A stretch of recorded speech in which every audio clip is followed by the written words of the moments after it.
Coronavirus, la pandemia. ¿Cuáles son los síntomas? ¿Cómo se transmite? ¿Qué puedo hacer para protegerme y prevenir la propagación de la enfermedad?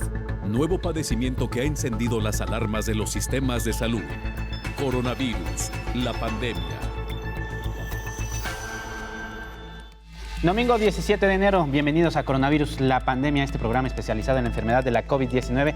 Muchísimas gracias por continuar con nosotros. Recuerde que esta es una producción que se realiza gracias al esfuerzo de los medios públicos de la Universidad de Guadalajara y que se transmite gracias también a la colaboración de la Asociación de Televisiones Educativas y Culturales Iberoamericanas y que llega a una decena de países gracias a la señal que prestan las televisoras de los medios públicos de estas regiones. Le hacemos un llamado para que nos escriba, nos mande sus mensajes a través de la línea de WhatsApp en el 33 22 42 06 90 y también nos puede ubicar en las redes sociales, Twitter y Facebook, Canal 44 TV. Así que comenzamos con la información del día de hoy. Vamos hasta Ginebra, Suiza, donde mi compañera Isabel Saco nos dará un reporte de lo que ha sucedido en las últimas horas en la Organización Mundial de la Salud. Hola, ¿qué tal? Buenos días, Omar. Buenos días a todo el auditorio de Canal 44. La Organización Mundial de la Salud ha actualizado sus estadísticas sobre la pandemia y ha admitido que el pasado 10 de enero se superó por primera vez el millón de casos diarios de COVID-19, que acumula más de 90 millones y medio de contagios en un año. La curva de la pandemia muestra que la segunda oleada de coronavirus en continentes como Europa o América sigue sin tocar techo.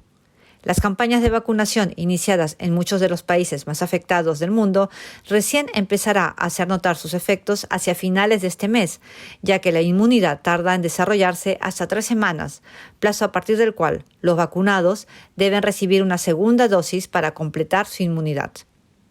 Los fallecidos registrados en las últimas 24 horas ascendieron a más de 12.000, lo que eleva el total en la pandemia a 1.960.000 decesos. Por regiones, las estadísticas de la Organización Mundial de la Salud indican que América ha franqueado la barrera de los 40 millones de contagios. Europa se aproxima a los 30 millones y el sur de Asia, la tercera zona más afectada en el planeta, supera los 12 millones, con India como el principal foco. Sin embargo, las tendencias son distintas, ya que en América hubo un ascenso de casos diarios esta semana. En Europa se mantuvo cierta estabilidad y en Asia Meridional se nota un lento pero continuado descenso desde el pico alcanzado en septiembre. Una de las cuestiones que más ha impactado en las últimas semanas ha sido la propagación de la nueva variante del coronavirus detectada en el Reino Unido y que ya ha sido identificada en 25 países europeos y en algunos de otras partes del mundo, según ha confirmado la OMS. Frente a esta tercera ola de la pandemia, los países de Europa siguen adoptando medidas para intentar reducir los contagios, como Portugal, que ha iniciado hoy un confinamiento nacional que durará un mes y en el que la única excepción serán los colegios. Mientras tanto, el Reino Unido ha salido a defender su decisión de prohibir la llegada de todos los vuelos procedentes de Portugal y 14 países de Sudamérica, esta vez para evitar que otra nueva cepa detectada en Brasil llegue y tenga un impacto imprevisible en su campaña de vacunación. En Francia, el gobierno ha anunciado un endurecimiento del toque de queda en todo el país, que pasa a entrar en vigor a partir de este sábado a las 6 de la tarde en lugar de las 8 de la noche. La medida busca evitar un empeoramiento de la situación epidémica y la propagación de las nuevas variantes del coronavirus más contagiosas. El toque de queda francés a partir de las 6 de la tarde se aplicará durante un mínimo de 2 semanas en todo el territorio. Reportó desde Ginebra Isabel Saco para el programa Coronavirus la pandemia. En últimas fechas, los tanques de oxígeno se han convertido ya en un insumo esencial de cada familia para atender, mejor dicho, a pacientes que están enfermos de COVID-19. La saturación hospitalaria y el oxígeno se agota en el mundo. En 378 días, el viacrucis de las familias de pacientes con COVID-19 ha sido constante para encontrar una cama en un hospital y oxígeno. La oxigenación es esencial, sin embargo, el conseguir este insumo valioso para los pacientes ha sido un peregrinar. Además, los costos durante la pandemia aumentaron 5 veces.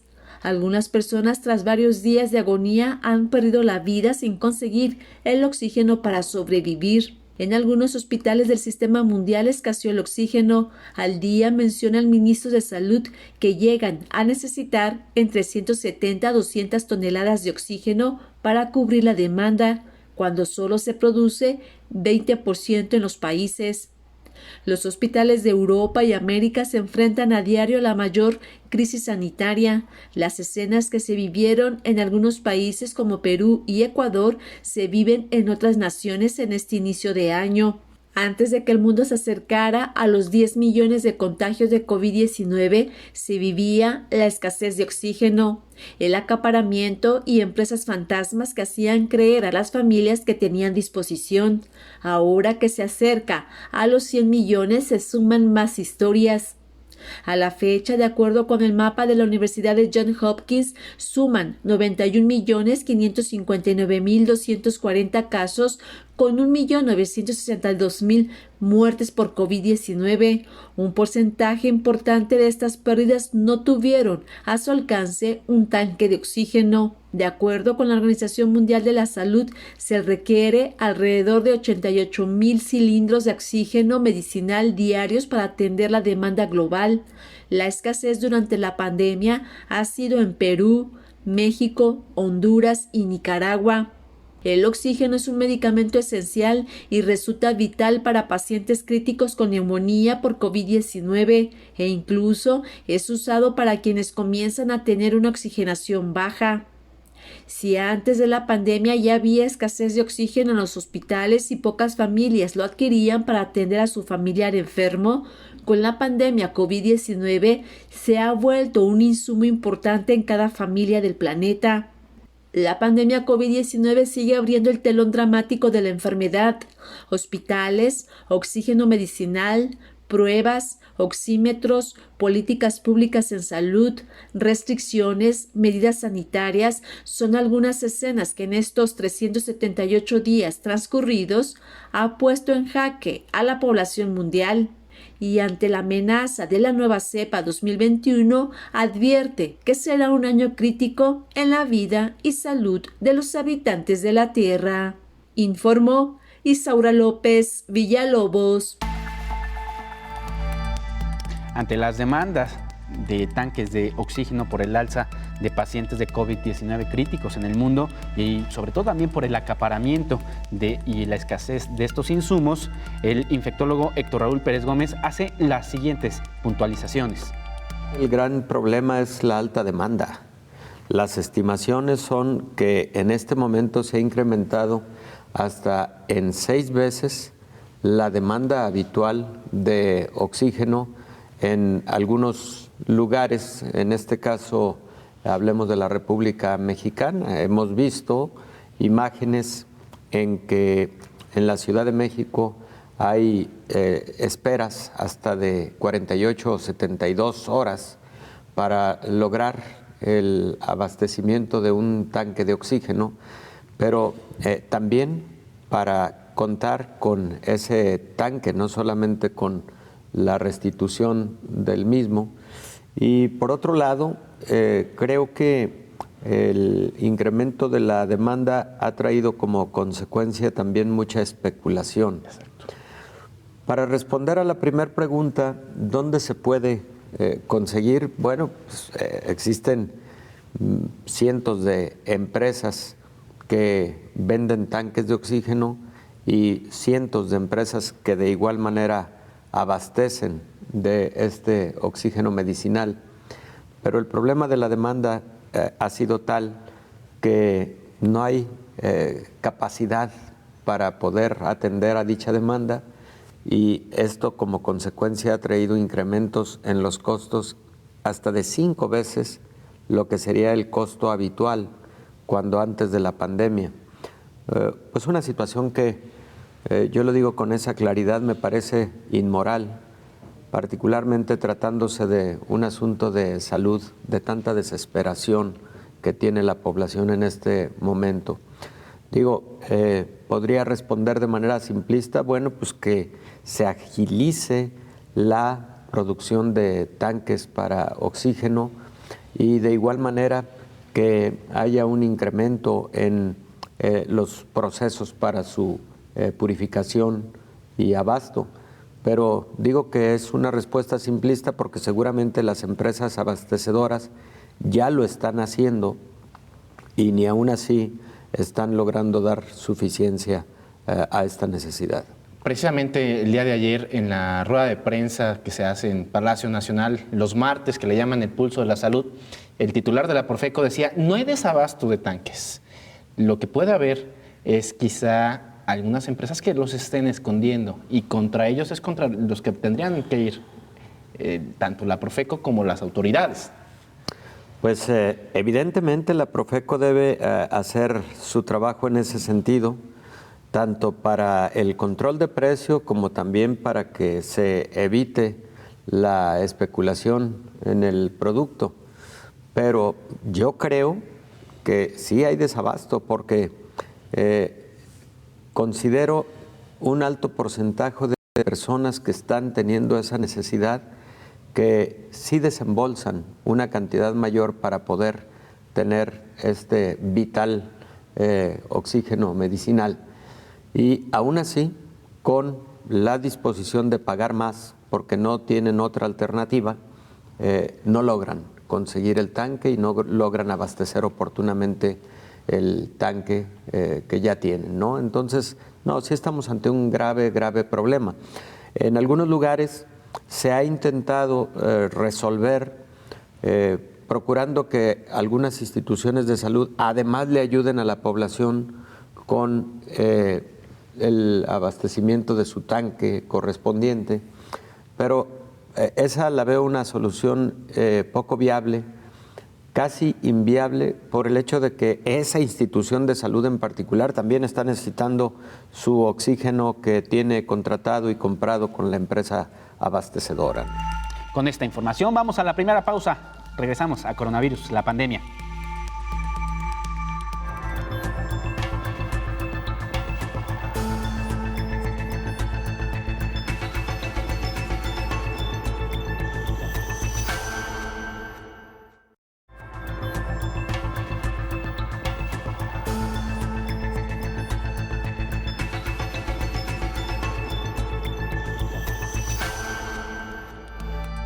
Regresamos a Coronavirus, la pandemia, a este programa dominical.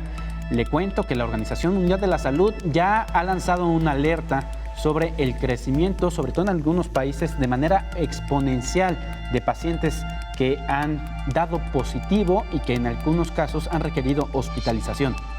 El mundo alcanza otra cima de contagios y muertes por la COVID-19. Europa enfrenta la tercera ola, mientras que América Latina no supera la primera.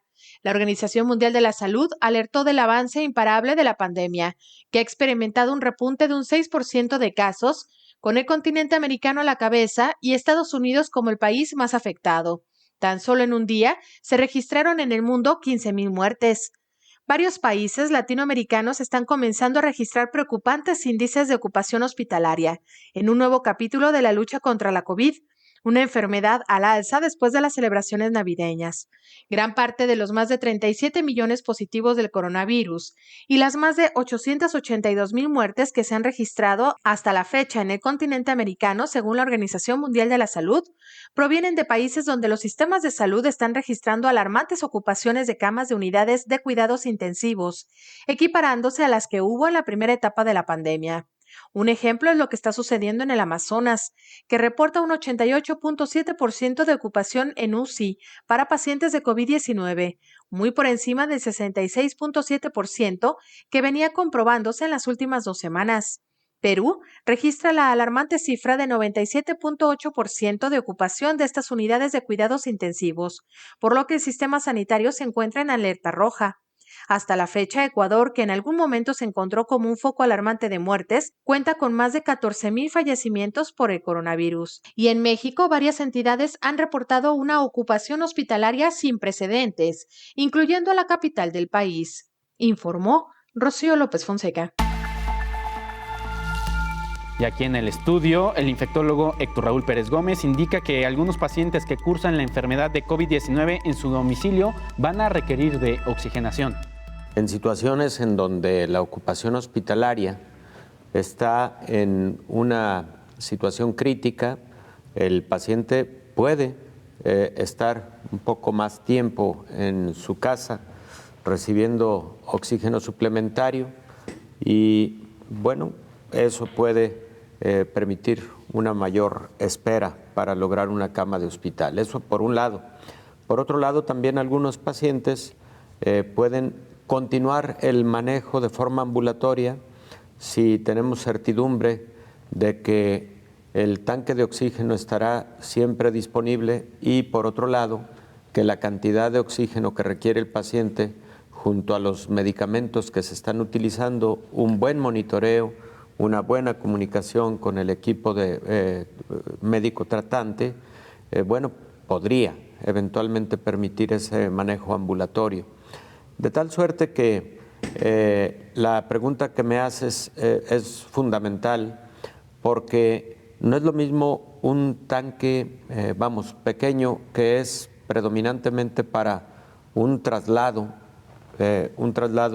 de una hora, por ejemplo, como máximo, de un lugar a otro, en donde el paciente puede seguir recibiendo el suministro de oxígeno, a un tanque que no es de traslado, un tanque en el que el paciente lo tiene instalado en su casa de forma permanente durante el tiempo que lo va a requerir.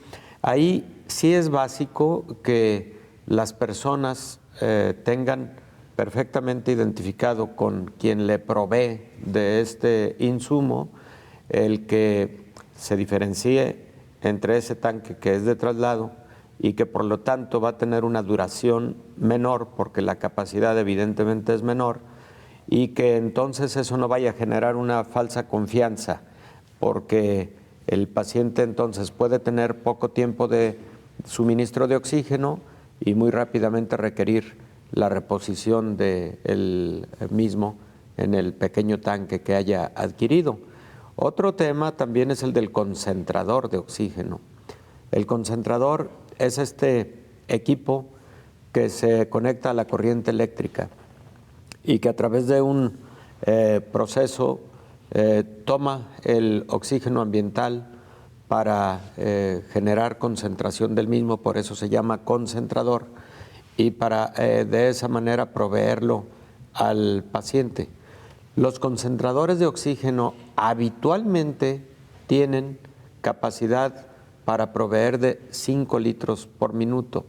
Sí hay concentradores mayores con mayor capacidad, hasta de 10 litros por minuto.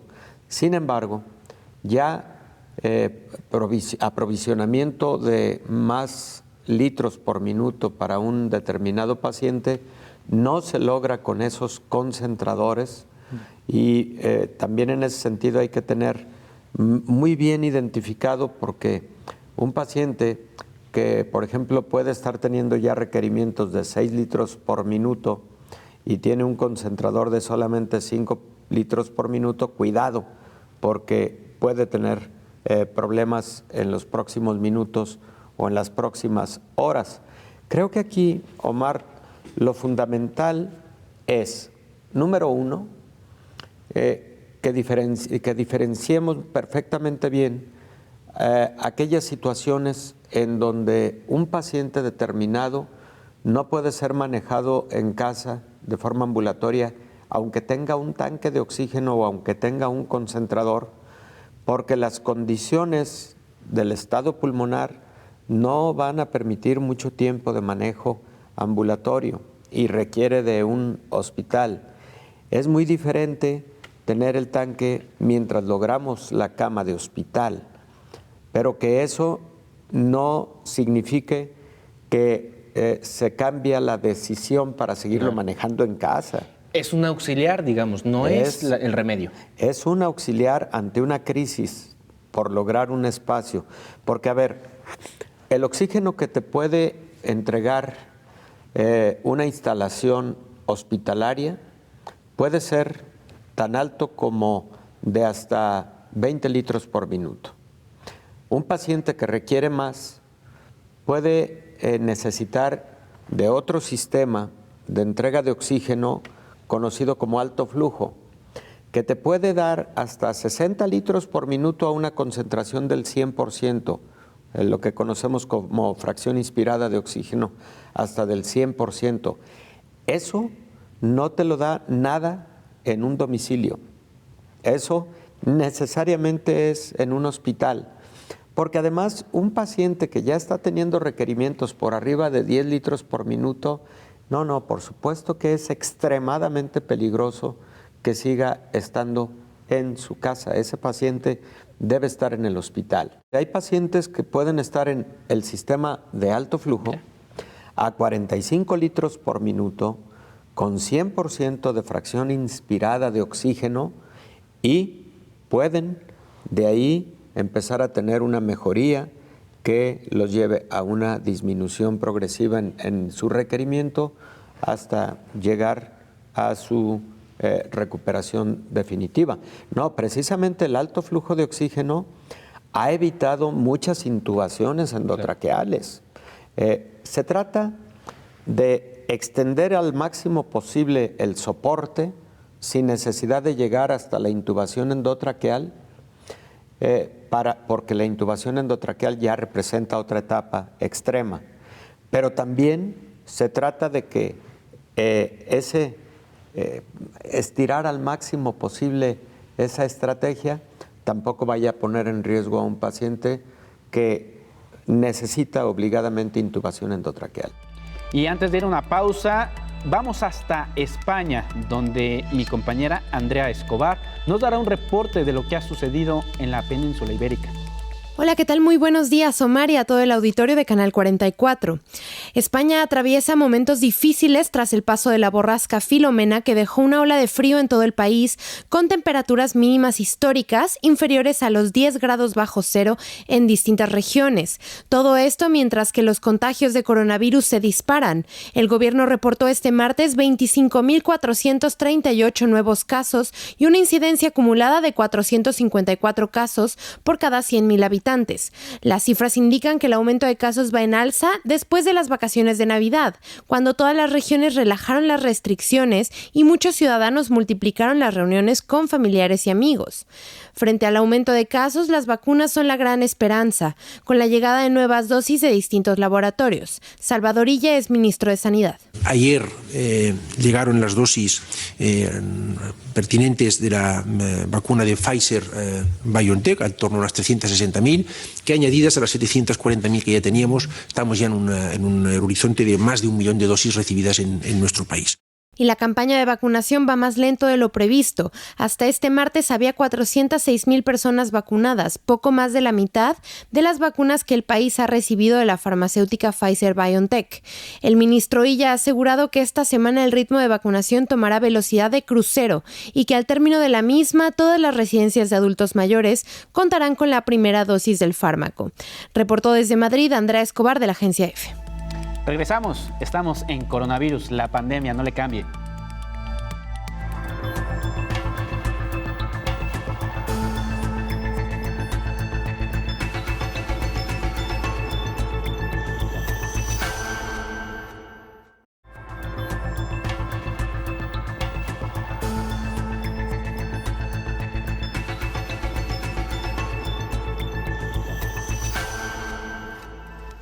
Gracias por continuar con nosotros aquí en Coronavirus, la pandemia. Aunque comenzó ya la aplicación de la vacuna contra la COVID-19 en el mundo, aún hay 236 vacunas en desarrollo y 63 de ellas están en ensayo clínico. Transcurrieron 8 meses para que saliera a la luz las primeras vacunas contra COVID-19 en el mundo. Aunque el tiempo de espera general es de más de una década, ante la emergencia sanitaria por la COVID-19, organismos de salud, económico y farmacéuticos a nivel mundial cerraron filas. Y hoy, en el planeta se observa una gran movilización nunca vista para proteger a la comunidad del coronavirus que surgió en el 2019 en China, pero que a la par acompaña al biológico con otra mutación. La COVID-19 había avanzado 4 meses con un ritmo acelerado cuando el 23 de abril se informa que hay 83 estudios de vacunas en desarrollo para atacar al virus SARS-CoV-2. Conforme pasaba las semanas aumentaba el número de investigaciones. En los meses transcurridos del año pasado, la carrera por encontrar la fórmula mágica se aceleraba y para el 29 de diciembre del 2020, la Organización Mundial de la Salud reportaba 232 vacunas en desarrollo, de las cuales 60 estaban en evaluación clínica. Y para la segunda semana del 2021 se agregan 4 estudios más. Esto es que actualmente hay 236 vacunas en desarrollo para COVID-19, 63 en evaluación clínica y 21 están en fase 3. Y por lo menos 3 vacunas autorizadas para uso de emergencia por agencias regulatorias de referencia. Aunque son pocas vacunas autorizadas de uso de emergencia, esto es un mecanismo para facilitar la disponibilidad y el uso de contramedidas médicas durante la emergencia de salud pública como la pandemia causada por la COVID-19, están siendo distribuidas ya en el mundo. El resto, las cerca de 260, siguen su curso de investigación. Los ensayos clínicos continúan hasta lograr llegar a la vacuna más efectiva para todas y todos los habitantes. Las que están disponibles actualmente siguen también en investigación clínica para identificar posibles eventos adversos y monitorear a las personas que la reciben. Por ello, que el sistema de salud mundial debe llevar un monitoreo integral de precisión de cada una de las personas que en este momento se le están aplicando la vacuna, como son los profesionales de la salud y los adultos mayores. Informó Isaura López Villalobos. Esta semana hablamos con el infectólogo Héctor Raúl Pérez Gómez sobre la diferencia entre las vacunas que se aplican en los países. ¿Cuáles son de una dosis? ¿Cuáles son de 2? ¿Cuáles tienen ya permiso de emergencia? Vamos a este resumen. Algunas de ellas, por ejemplo, la vacuna que inició en México, Pfizer con BioNTech, es una vacuna desarrollada a través de una plataforma en la que el componente de la vacuna es RNA mensajero, que está contenido en una, digamos, microcápsula lipídica de polietilenglicol. Esta microcápsula, cuando se aplica en la vacuna al ser humano, libera ese RNA para que este RNA se integre a la célula humana y utilice la maquinaria de la célula humana para producir una proteína muy importante del virus, que es la proteína espicular, también por muchos conocida como proteína S. La proteína S es la que genera el despertar de la respuesta inmunológica. Y entonces se forman anticuerpos, se forman células de memoria de la respuesta inmune, que habitualmente tarda 28 días para que esa respuesta inmune sea óptima. Por eso una persona que se vacuna el día de hoy, mañana sigue siendo susceptible de infectarse, porque deben pasar alrededor de 28 días para que se monte una buena respuesta inmune. Bueno, esta vacuna, por ejemplo, de Pfizer, utiliza esa plataforma, como también la vacuna de laboratorio Moderna de los Estados Unidos. Por ese motivo, Omar, es que estas vacunas necesitan de ultracongelación para mantener íntegra esa microesfera o microcápsula que tiene en su interior el RNA mensajero. Pero esto también implica un reto logístico importante, porque Exacto. Ayer justo que estábamos viendo la aplicación de las vacunas de Pfizer, lo que decían los doctores es, esto lo tenemos que aplicar de entre 3 y 8 grados centígrados, porque si no se nos echa a perder. Claro. Pero esas vacunas primero vinieron de menos 70 grados. O sea, la logística es tal que la vacuna viene congelada o ultracongelada, imagínate menos 70 grados centígrados. Muy bien. Para cuando se distribuye a los estados, esta vacuna debió haberse ya descongelado para quedar en 2 grados centígrados, por ejemplo. Pero la aplicación deberá ocurrir en menos de 6 días a partir de que dejó la ultracongelación. Entonces, si por algún motivo logístico se pierde esa sincronía, se puede perder biológico. Entonces, sí debe hacerse con una logística perfectamente planeada. Han salido las cosas bien en la mayor parte de países del mundo. Digo, hace un par de días se empezó a hablar de la posibilidad de que algo del biológico Moderna se podría haber desnaturalizado por algún error logístico, por ahí creo que en los Estados Unidos, pero han sido excepcionales los casos. La mayor parte ha estado muy bien sincronizado y ahí va el proceso de vacunación, aunque efectivamente lento aún. La vacuna no duele, las vacunas de hecho no duelen, duelen lo que cualquier inyección subcutánea o cualquier inyección intramuscular genera. Pero digo, el punto, creo que la preocupación de muchas personas y su inseguridad está más bien en su temor a que algún efecto secundario sea grave, y algunas otras personas creen que lo que están recibiendo en la vacuna es el virus mismo en su forma atenuada, y eso es un error. No están recibiendo el virus. Lo que están recibiendo es alguna de las partículas virales que son las que despiertan la respuesta inmune. Eso hay que decírselo permanentemente a la población. Si usted se vacuna, usted no va a sufrir por motivo de la vacuna COVID-19, porque, insisto, está recibiendo una partícula nada más. Y esa partícula es la que se va a encargar de darle el reto al sistema inmune para que el sistema inmune empiece a trabajar. Algunos estudios preliminares. Es muy poco tiempo para decirlo categóricamente, porque esta nueva variante, como escuchamos, surge en septiembre, o al menos ahí se detecta. Entonces, las vacunas ya estaban en curso, por lo menos en septiembre estaban iniciando fase 3, varias de ellas, de investigación. Entonces, digamos que era difícil, habiendo tenido apenas identificación de una nueva cepa, poder hacer la correlación de respuesta inmune con respecto a esta nueva variante.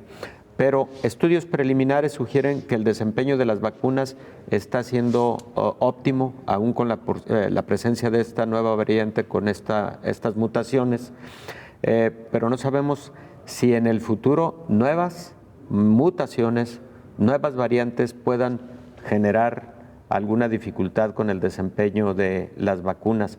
Por eso la urgencia de controlar la pandemia.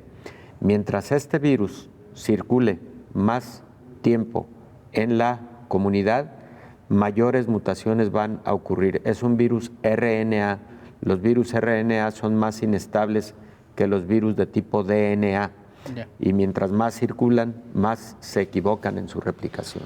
Está también muy esperanzadora los resultados que seguramente vienen muy pronto de la vacuna de Janssen, de la vacuna de Sanofi Pasteur, que han sido históricamente farmacéuticas con mucha capacidad y con gran calidad en el desarrollo de biológicos. Muy sólidas, ¿no? Muy sólidas. Seguramente van a tener biológicos de muy buena calidad también.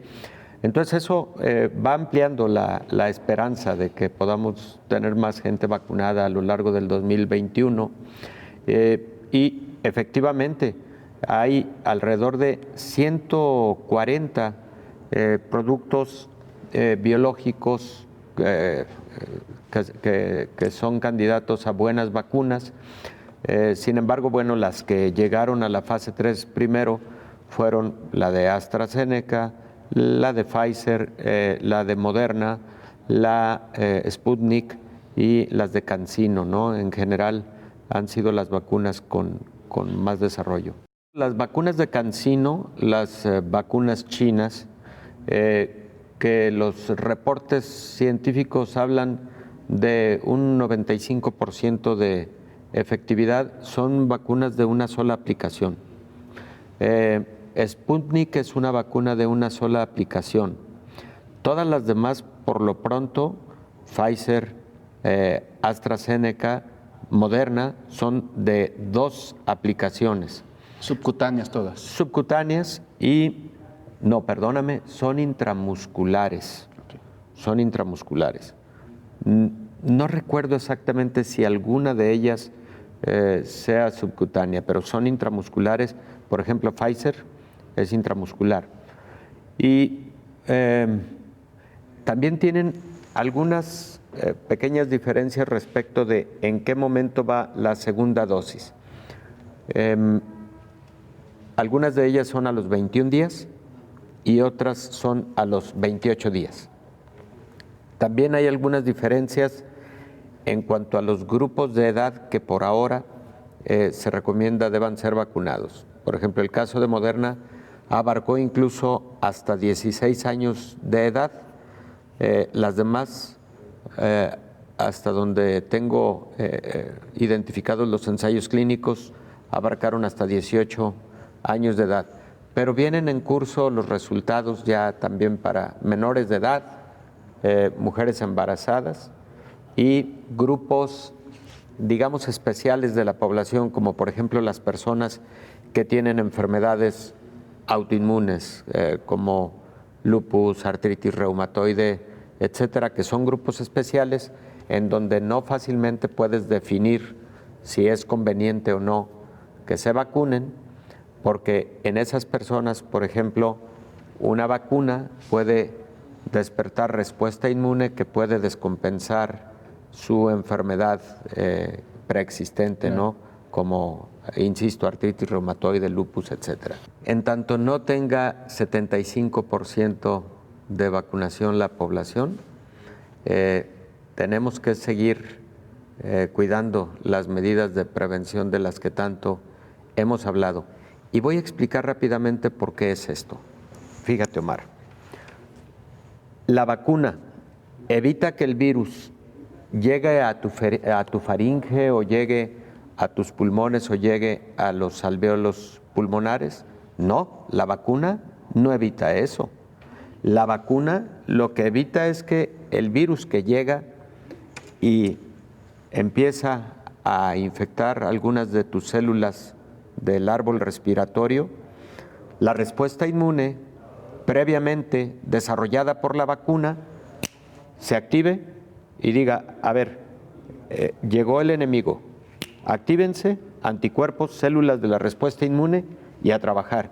Entonces se contiene, digamos, en los primeros momentos de que una persona tuvo la infección. Bueno, ahora te pregunto, esa persona que se infectó a pesar de estar vacunada, no desarrolla la enfermedad, pero en 24 horas podría estar transmitiéndole la enfermedad a otro. Claro que sí, eso sí puede ocurrir y ha ocurrido históricamente con otros biológicos. Entonces, esto lo tiene que entender muy bien la población para saber que hasta que exista ese porcentaje de vacunación no podemos cantar victoria. Regresamos después de esta pausa aquí a Coronavirus, la pandemia.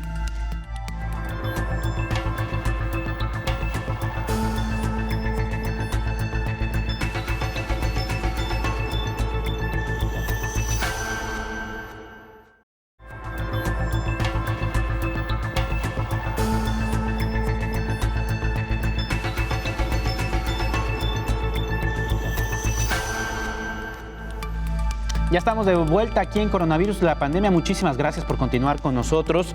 Vamos hasta Alemania, donde mi compañero Rodrigo Zuleta nos dará un reporte muy detallado de lo que ha sucedido en este país europeo. Hola, buenos días Omar y buenos días para todo el auditorio del Canal 44 en México.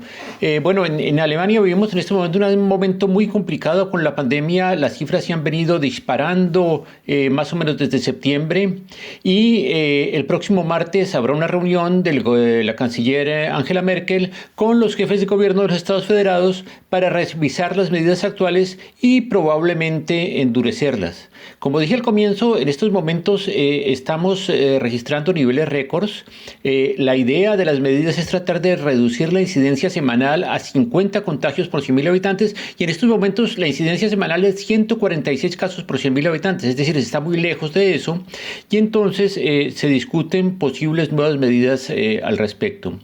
En las últimas 24 horas Alemania registró 22.368 contagios y superó las 2 millones de infecciones y el número de muertos volvió a superar 2.000 diarios con 1.113 muertos.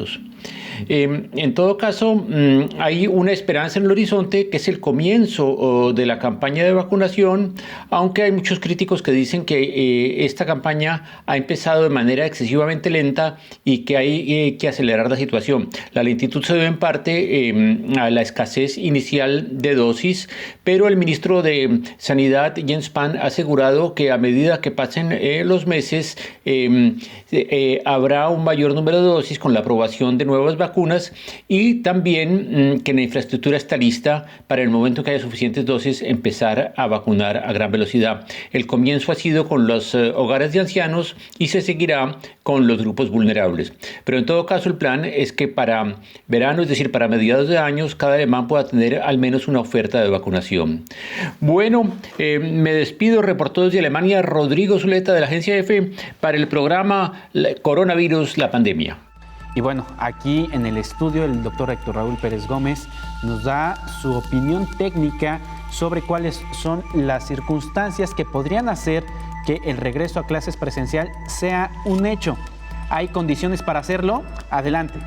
En el análisis de un retorno a actividades escolares presenciales debe estar todo. Debe estar también el análisis de la cantidad de profesores que pueden estar activos, porque aquellos que tienen comorbilidades, aquellos que son mayores de 60 años, por ejemplo, están en este momento de forma resguardados por motivos de la pandemia y entonces eso reduce mucho la planta docente. Esos aspectos también cuentan porque entonces no es la misma cantidad de profesores al frente de los grupos y precisamente ahí viene un punto fundamental. Los Centros para Control de Enfermedades y Prevención de los Estados Unidos publicaron una serie de lineamientos pertinentes para precisamente el retorno a clases en diferentes niveles educativos.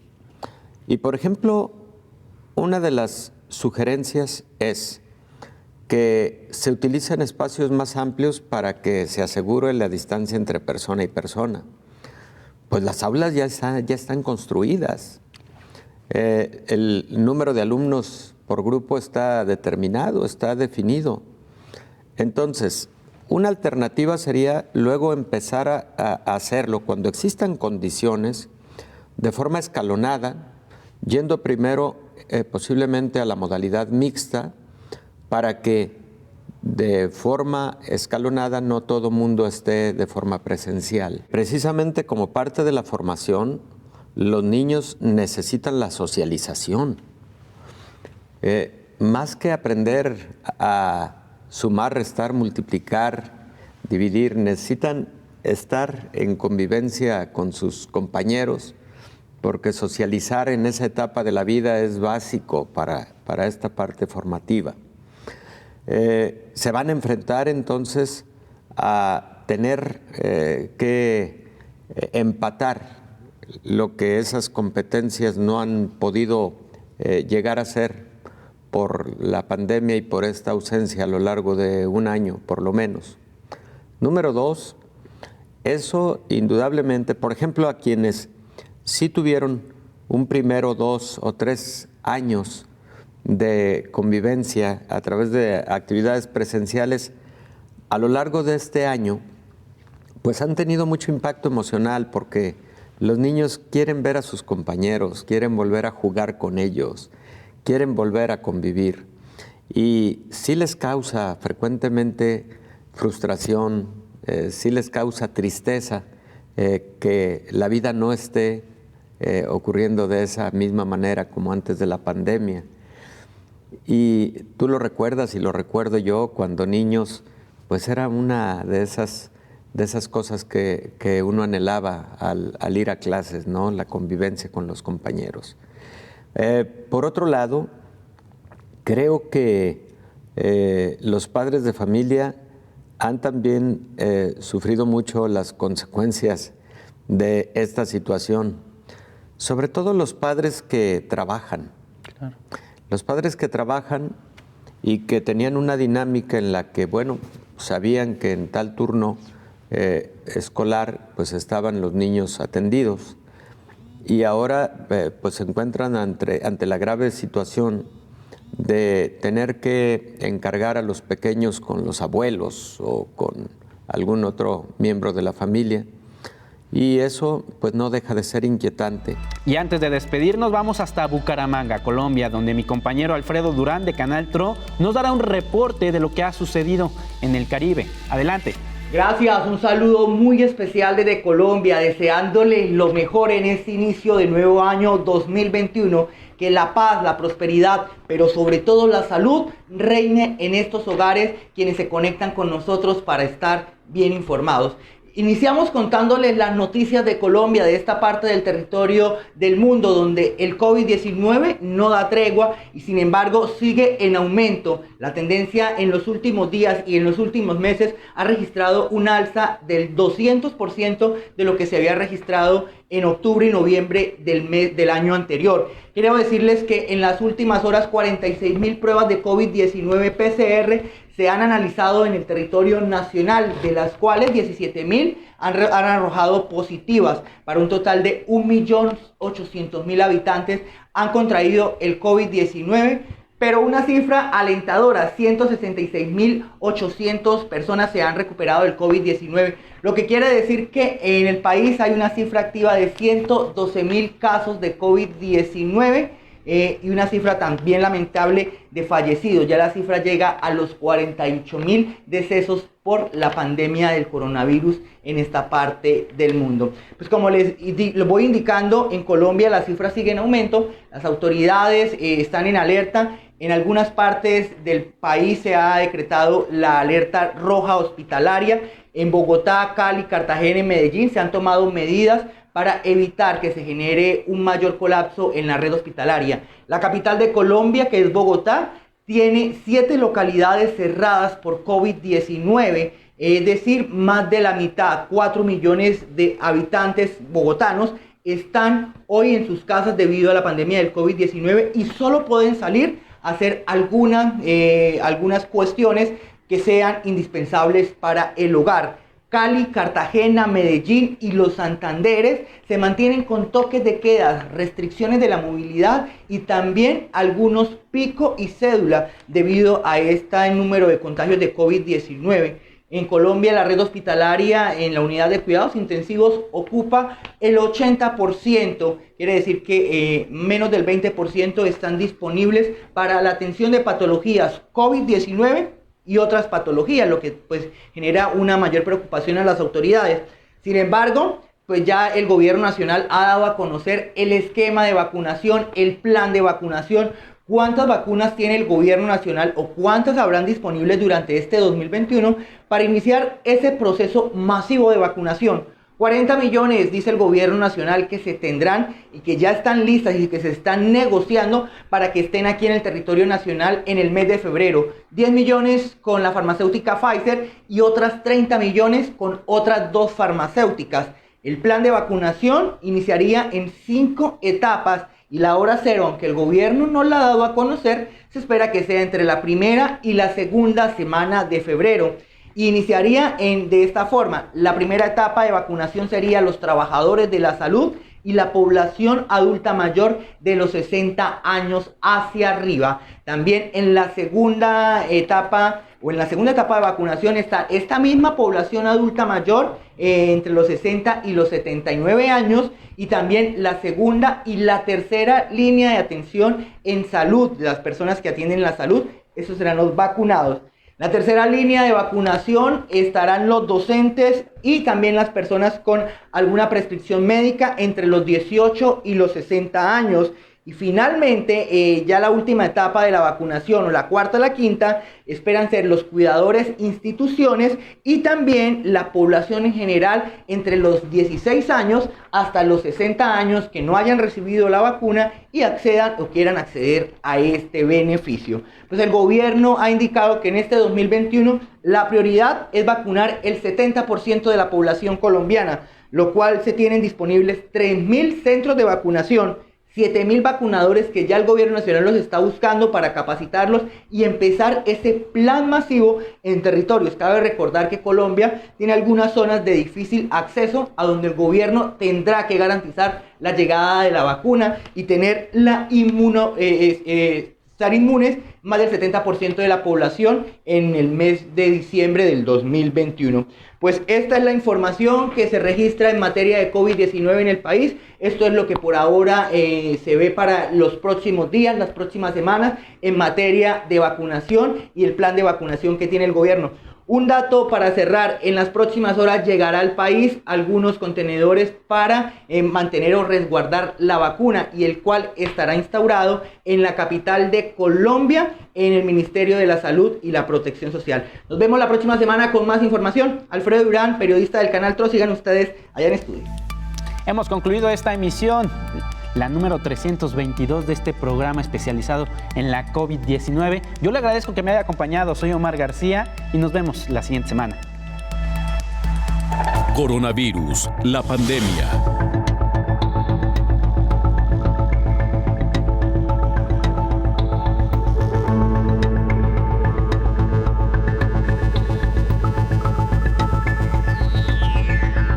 Coronavirus, la pandemia.